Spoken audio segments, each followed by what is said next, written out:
Hey, Silent Fighter! Oui, vous, celui qui sourit dans la lumière du jour, mais lutte contre les guerres invisibles à la nuit.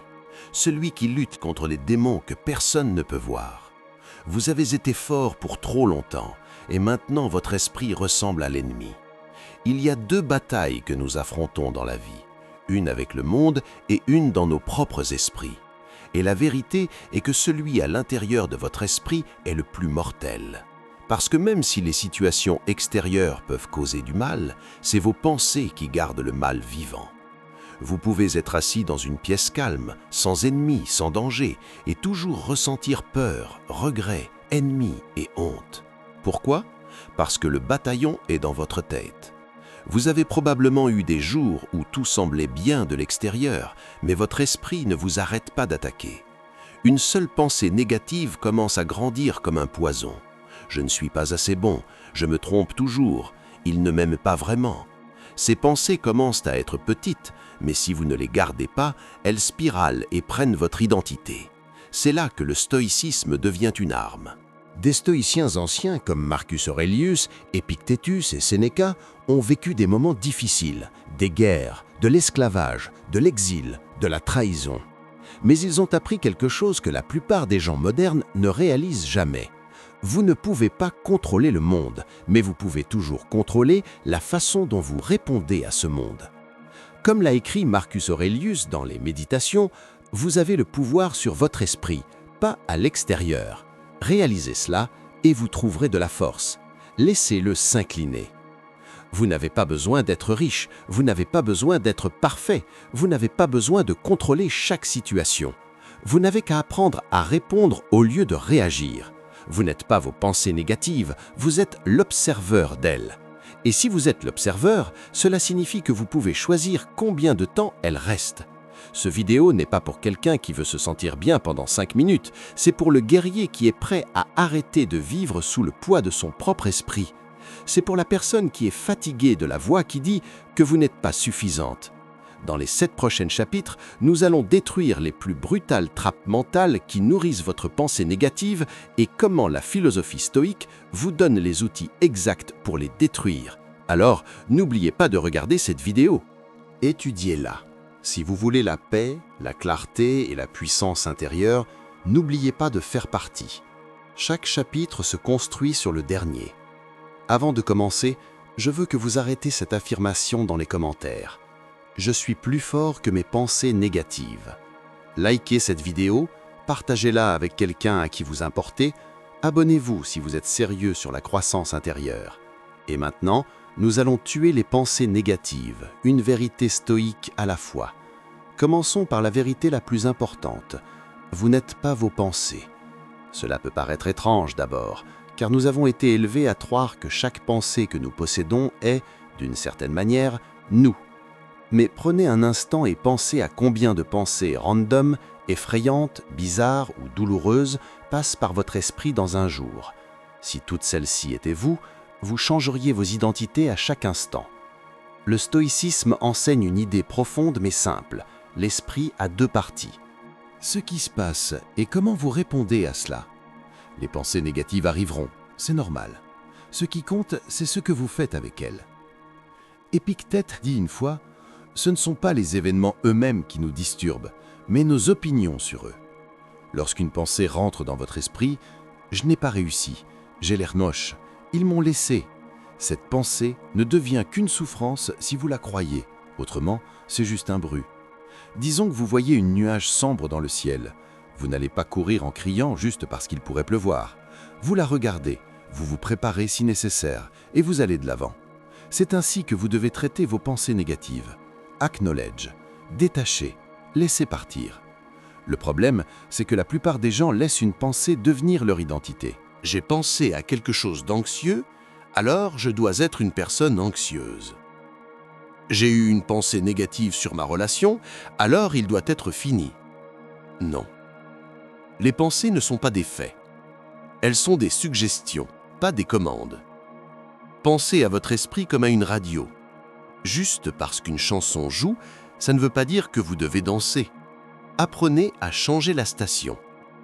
Un excellent exercice des stoïques, c'est d'écrire votre pensée anxieuse sur papier et de la questionner comme un juge. Demandez, est-ce 100% vrai? Quelle est l'évidence? Qu'est-ce que Marcus Aurelius dirait de cela? Va-t-il s'agir de cela dans 5 ans? À la fin, vous réaliserez souvent que votre pensée n'avait pas de poids réel, elle se sent juste lourde. Un autre outil. Labellez vos pensées au lieu de les posséder. Ne dites pas « je suis une erreur ». Dites « j'ai une pensée dont j'ai failli ». Cela crée de l'espace, et dans cet espace, vous obtenez de la puissance. Rappelez-vous, vous n'êtes pas vos pensées, vous êtes le ciel. Les pensées sont juste des nuages. Numéro 2. Arrêtez d'arguer avec la réalité. Une des routes les plus profondes de la pensée négative est celle-ci. Résistez à ce qui est déjà là. Vous ne souffrez pas simplement parce que quelque chose de mauvais s'est passé. Vous souffrez parce que votre esprit continue de vous dire « cela ne devait pas se passer ». Une brisée, une trahison, une opportunité perdue. Nous nous disons qu'il ne devait pas aller comme ça. Et cette résistance devient une torture mentale. Mais les stoïques ont appris quelque chose de puissant. La douleur est garantie, mais la souffrance est optionnelle. Et la souffrance commence quand nous commençons à arguer avec la réalité. Épictète l'a dit parfaitement. N'essayez pas que les événements se déroulent comme vous le souhaitez, mais plutôt que vous les souhaitiez se dérouler comme ils se déroulent. Et votre vie ira bien.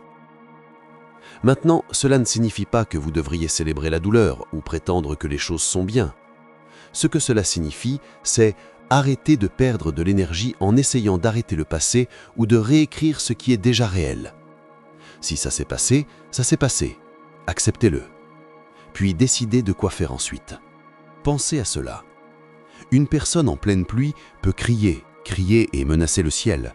Ou elles peuvent accepter qu'elle soit mouillée, prendre un chapeau et continuer à bouger. Quel d'entre vous voulez être? La plupart des pensées négatives viennent de souhaiter que le passé soit différent. Pourquoi m'ont-ils laissé? Pourquoi ai-je dit ça? Si seulement j'avais pris cette chance. Mais aucune de ces pensées change le passé. Elles gardent simplement la douleur vivante. Les stoïques appellent cela la pratique d'amour fati, l'amour de la mort. Cela signifie aimer ce qui est, même quand ça fait mal. Pourquoi? Parce que le passé n'est pas dans votre contrôle, mais votre réponse l'est. Prenons un exemple. Disons que vous avez échoué à un examen ou que votre idée de business s'est cassée. Une tête négative va dire « je suis inutile, je ne réussirai jamais ». Une tête stoïque va dire « c'est un moment, pas une phrase de vie ». Que puis-je en apprendre? Ne luttez pas contre le moment, utilisez-le. Voici un outil. Chaque fois que votre tête commence à dire « cela ne devrait pas avoir eu lieu », prenez-le, dites-le en l'air.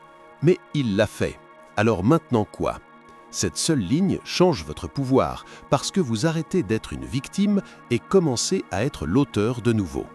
Et voici la vérité dont vous devez vous rappeler. La paix ne vient pas d'avoir une vie parfaite. La paix vient d'accepter ce qui est et de choisir de continuer. Je veux que vous arrêtiez cette affirmation dans les commentaires. J'accepte la réalité et je grandis d'elle. Numéro 3. Ne croyez pas à la première émotion. La plupart des gens font une grave erreur. Ils traitent leur première émotion comme la vérité. Mais le stoïcisme vous apprend cette compétence critique. La première émotion n'est pas la fin de la sagesse. Anger, peur, jalousie, tristesse, ce sont des réactions. Et les réactions sont souvent lourdes, déroutantes et irrationnelles. Si vous obéissez toujours à votre première émotion, votre vie devient un roller coaster. Pensez à des émotions comme des ondes.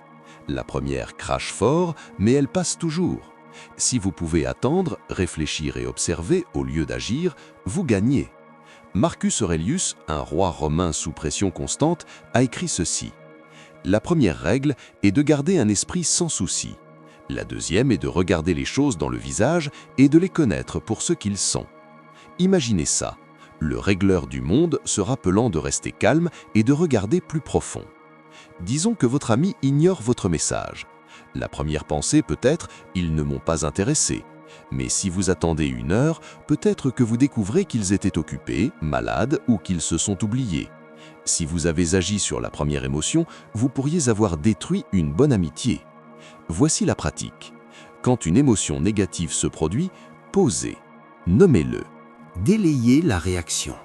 Dites-vous « J'ai l'air de rire, mais ça ne veut pas dire que je suis bien. J'ai l'air de peur, mais ça ne veut pas dire que je suis en danger. J'ai l'air de rire, mais ça ne veut pas dire que je suis moins. » Vos émotions sont des signaux, pas des ordres. Une autre technique stoïque, la vue d'en haut. C'est ici que vous zoomez mentalement. Au lieu de voir le problème de près, imaginez-vous de loin. Imaginez que vous regardez votre vie de l'espace. Tout d'un coup, ce moment embarrassant ou l'argument angoissant semble petit. Il vous donne de la perspective, et la perspective tue la douleur inutile. Aussi, pratiquez cette ligne. Laissez-moi attendre avant de réagir. Cette petite phrase a sauvé des carrières, des mariages, des amitiés et le plus important, votre paix. Et souvenez-vous, vous n'êtes pas faible pour ressentir les émotions. Vous êtes intelligent quand vous ne les laissez pas contrôler. Je veux que vous arrêtiez cette affirmation dans les commentaires. J'arrête, je choisis, je ne réagis pas blindement. Numéro 4. Les histoires. Vous vous dites que vous créez votre douleur. La plupart du temps, ce n'est pas la situation qui vous brise, c'est la histoire que vous vous dites. Vous êtes rejeté et la tête vous dit « Ils ne m'ont jamais aimé, je serai toujours seul ». Vous faites une erreur au travail et la tête vous dit « Vous êtes une erreur, vous n'êtes pas capable ». C'est la trappe. Vous confondez les faits avec les interprétations. Numéro 5. Changez votre regard. Acceptez le mal-être de tous les jours. Les stoïques l'ont compris profondément. C'est pourquoi Marcus Aurelius a écrit « Si vous avez de la douleur par quelque chose d'extérieur, ce n'est pas cette chose qui vous dérange, mais votre estimation de cela. Et de cela, vous avez le pouvoir de révoquer à n'importe quel moment. Arrêtons-nous et réclamons cela. Ce n'est pas le rejet, le silence, le faillique ou le retard qui vous dérange le plus, c'est le sens que vous ajoutez. Et la plupart de ces sens sont des histoires fausses, construites de peur, d'insécurité ou de traumas passés. Votre boss vous donne une réponse courte, vous assumez qu'il vous déteste. Un ami ne vous invite pas, vous assumez que vous n'êtes pas valué. Vous n'avez pas obtenu le résultat que vous vouliez, vous assumez que vous ne réussirez jamais. Mais qu'est-ce si ça n'est pas vrai ? L'un des outils les plus puissants pour tuer le pansement négatif est de séparer l'événement de l'histoire. Voici comment vous le faites. 1. Écrivez ce qui s'est passé, juste le fait. Mon message n'a pas été répondu pendant 2 jours. 2. Écrivez maintenant l'histoire que votre esprit vous raconte. Il ne m'intéresse pas. Il m'évite. 3. Challengez maintenant cette histoire. Oh, sais-je que c'est vrai? Oh, est-ce qu'il y a une autre possibilité? Oh, ai-je jamais dépassé des messages pour des raisons qui n'avaient rien à voir avec la personne? Souvent, juste faire cet exercice vous aide à réaliser que vos pensées ne sont pas la réalité. Voici l'esprit stoïque.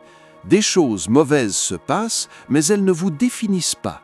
Vous définissez le sens de ce qui se passe. Et dans ce pouvoir, vous formez votre monde émotionnel.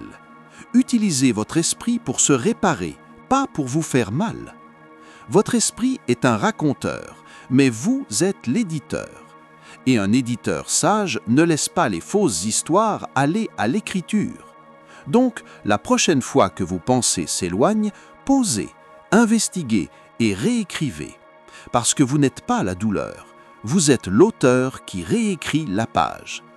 Je veux que vous lâchiez cette affirmation dans les commentaires. Je contrôle la histoire, je choisis la paix au-delà du panique. Numéro 5. Votre environnement nourrit votre dialogue intérieur. Soyons brutalement honnêtes. Il m'évite. 3. Challengez maintenant cette histoire. Oh, sais-je que c'est vrai? Oh, est-ce qu'il y a une autre possibilité? Oh, ai-je jamais dépassé des messages pour des raisons qui n'avaient rien à voir avec la personne? Souvent, juste faire cet exercice vous aide à réaliser que vos pensées ne sont pas la réalité. Voici l'esprit stoïque. Des choses mauvaises se passent, mais elles ne vous définissent pas. Vous définissez le sens de ce qui se passe. Et dans ce pouvoir, vous formez votre monde émotionnel. Utilisez votre esprit pour se réparer, pas pour vous faire mal. Votre esprit est un raconteur, mais vous êtes l'éditeur. Et un éditeur sage ne laisse pas les fausses histoires aller à l'écriture. Donc, la prochaine fois que vos pensées s'éloignent, posez, investiguez et réécrivez. Parce que vous n'êtes pas la douleur, vous êtes l'auteur qui réécrit la page. Je veux que vous lâchiez cette affirmation dans les commentaires. Je contrôle la histoire, je choisis la paix au-delà du panique. Numéro 5. Votre environnement nourrit votre dialogue intérieur. Soyons brutalement honnêtes. Vos environnements affectent votre pensée. Et la plupart des pensées négatives ne sont pas nées. Elles sont construites par les environnements toxiques. Les gens avec qui vous passez du temps, les contenus que vous consommez, les habitudes que vous répétez, tout cela nourrit votre voix intérieure. Et si vous êtes entouré par le bruit, le drame, le chaos et le pessimisme, votre pensée va refléter ce chaos.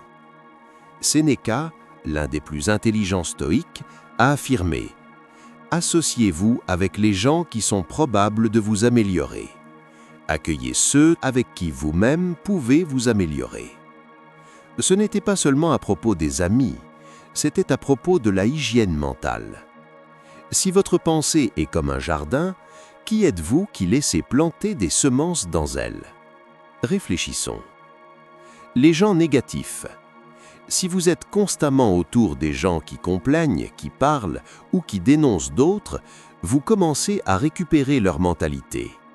Votre cerveau mimique ce qu'il entend le plus. Les médias sociaux toxiques. Si vous écoutez des contenus qui provoquent l'insécurité, l'envie ou la haine, votre esprit devient addicté aux pensées à basse vibration. Des espaces chaotiques. Une pièce déroutée, un bureau plombé ou une maison bruyante peuvent amplifier le stress et tuer la clarté. Les stoïques ont vécu avec simplicité et ordre parce qu'ils savaient. Le chaos à l'extérieur conduit au chaos à l'intérieur. Voici la vérité qui fait mal. Vous ne pouvez pas tuer les pensées négatives en les nourrissant tous les jours. Alors, commencez à faire un détox environnemental. Demandez vous-même, qui me fait ressentir détruit contre qui me fait ressentir calme? Quel contenu suis-je en train de regarder? Est-ce que ça m'inspire ou me fait me sentir pire? Est-ce mon espace qui m'aide à penser clairement ou est-ce qu'il ajoute à mon stress? Les stoïques n'étaient pas seulement concentrés sur la philosophie, ils étaient concentrés sur la structure. Des routines simples, des environnements sains, des conversations significatives. Ils savaient que l'externe discipline a créé la stillness interne. Essayez ce défi. Passez 7 jours sans gosse, drame ou scroll négatif. Vérifiez votre espace. N'appuyez pas les comptes sur la comparaison d'énergie. Passez du temps avec des gens qui veulent vraiment grandir. Vous serez choqué de comment votre esprit devient plus calme. Pas parce que les pensées disparaissent magiquement, mais parce que vous avez arrêté de nourrir la tempête. Numéro 6. Vous êtes fatigué, pas cassé. Parfois, votre pensée négative ne signifie pas qu'il y a quelque chose de mal avec vous. Cela signifie simplement que vous êtes fatigué, pas seulement physiquement, mais émotionnellement, mentalement et même spirituellement. Et quand vous êtes fatigué, tout se sent pire que ce qu'il en est. Vous lisez mal les textes, vous pensez trop aux décisions, vous assumez que les gens sont contre vous. Votre esprit devient une tempête, pas parce que vous êtes faible, mais parce que vous êtes dégagé. Les stoïques ont compris cela profondément. Ils n'ont pas seulement parlé de la pensée, ils ont parlé de la préservation de votre énergie. Marcus Aurelius s'est rappelé que si vous êtes stressé par quelque chose d'extérieur, la douleur n'est pas liée à la chose elle-même, mais à votre estimation de la douleur. Et vous avez le pouvoir de révéler cela à n'importe quel moment. Mais comment révélez-vous cette douleur si vous n'avez pas dormi, si vous n'avez pas reposé, si vous n'avez pas pris le temps d'être calme? Beaucoup de gens essaient de penser leur chemin hors d'une tempête, mais ce qu'ils ont besoin, c'est une réparation, pas plus de pensée.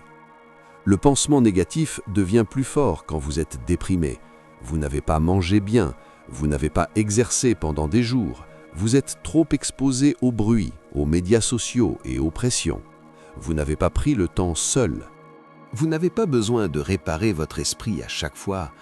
Parfois, vous n'avez qu'à donner un repos à votre système nerveux. Le stoïcisme n'est pas un robot, c'est être rationnel et responsable de votre énergie. Même Épictète, qui a appris la discipline, a rappelé à ses étudiants qu'il est impossible pour un homme d'apprendre ce qu'il pense qu'il connaît déjà. Si votre esprit est plein, fatigué et déprimé, vous n'allez pas apprendre, croître ou penser clairement. Donc, donnez-vous ce cadeau. Dormez tôt ce soir. Prenez une marche de 20 minutes dehors sans votre téléphone. Dites non à une chose qui vous empêche. Écrivez vos inquiétudes et puis repartez d'eux. Vous n'êtes pas cassé, vous n'êtes juste dépassé. Arrêtez de traiter l'exhaustion comme une faiblesse. Traitez-la comme un signal. C'est l'heure de reposer, c'est l'heure de remplir. Les pensées négatives disparaissent souvent, pas parce que vous les avez battues, mais parce que vous avez arrêté de courir sur l'emploi. Je veux que vous arrêtiez cette affirmation dans les commentaires. Je ne suis pas cassé, je suis juste en repos. Numéro 7. La gratitude tue la négativité. Celui-ci peut vous surprendre. La gratitude n'est pas seulement une pensée positive, c'est une arme puissante qui détruit les roots de la pensée négative. Pourquoi ? Parce que la gratitude vous empêche de voir ce qui est réel, pas seulement ce qui manque. Quand votre esprit est coincé dans la négativité, ça crée une vision de tunnel. Rien ne marche. Tout le monde est meilleur que moi. La vie est injuste. Mais au moment où vous nommez ce qui va bien, ce tunnel commence à s'ouvrir. Sénéca a écrit « Ce n'est pas celui qui n'a pas trop, mais celui qui a envie de plus qui est pauvre ». La plupart du temps, la pensée négative est basée sur le manque, un sentiment que vous manquez quelque chose. Mais la gratitude vous rappelle que vous en avez déjà tellement. Et ce n'est pas une question d'ignorer les problèmes, c'est une question de balancer votre perspective. Dans vos moments les plus bas, demandez-vous « Qu'est-ce que je prends en compte en ce moment ? Qu'est-ce que j'ai aujourd'hui que j'ai souhaité ? Qui est-ce que j'ai encore autour de moi ?» Écrivez-le. C'est tout ce qu'il vous faut pour commencer à changer. Disons que vous vous sentez perdu dans votre carrière. C'est réel, mais peut-être, juste peut-être, vous êtes en bonne santé, en sécurité, nourri et en apprentissage. Votre relation est en train de se battre, mais peut-être que vous avez découvert votre propre force, vos limites et votre self-worth. La gratitude n'est pas un sourire faux, ce n'est pas de prétendre que tout va bien, c'est de regarder la vie dans le visage et de dire « Oui, ça me fait mal, mais j'ai toujours choisi de voir ce qu'il y a ici. » Voici la vérité plus profonde. La pensée négative grandit dans la terre de l'oubli. Quand vous oubliez vos bonheurs, vos victoires, vos histoires de survie, vous tombez dans la menthe et vous vous dites que la vie, c'est tout le mal. Alors vous vous rappelez. Faites-le un rituel. Chaque matin ou la nuit, écrivez 3 petites choses que vous êtes reconnaissante. Voici quelques idées pour vous guider. Un respire, un déjeuner, une mémoire, une personne, un petit vent.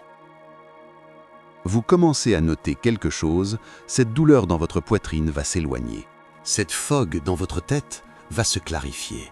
C'est parce que la gratitude vous donne des ancres. Et les ancres vous protègent de tomber dans l'éloignement. Si vous l'avez fait jusqu'ici, comprenez ceci. Vous avez déjà commencé à tuer la pensée négative. Parce que l'awareness est le premier coup.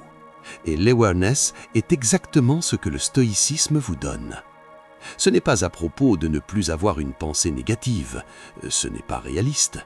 Les stoïques n'ont jamais aimé la perfection. Ils ont aimé la pratique. Vous l'avez appris. Vous n'êtes pas vous penser. Vous êtes l'observeur. Vous n'avez pas besoin d'arguer avec la réalité. Vous pouvez accepter et grandir.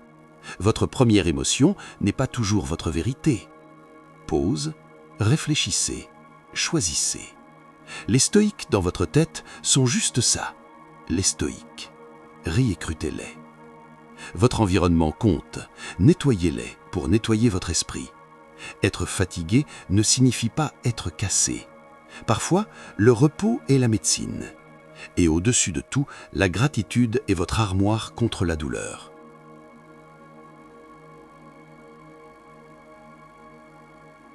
Marcus Aurelius a vécu la perte, la trahison et le stress que peu d'entre nous pouvaient imaginer.